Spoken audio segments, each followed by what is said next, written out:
শয়তান মানুষকে কিভাবে ধোঁকা দেয়।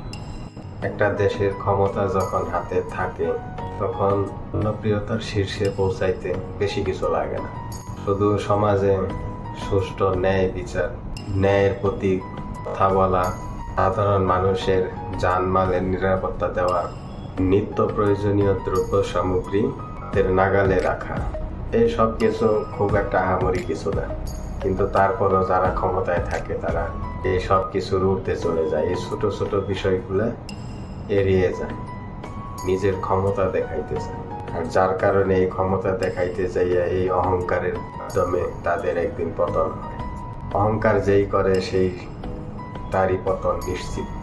যেমন ইবলিস অহংকার করছিল আর তার পতন নিশ্চিত হয়েছে, ঠিক তেমনি এই পৃথিবীতে যে কেউ অহংকার করুক না কেন তার পতন নিশ্চিত হবে, হয়তো একদিন আগে অথবা পরে।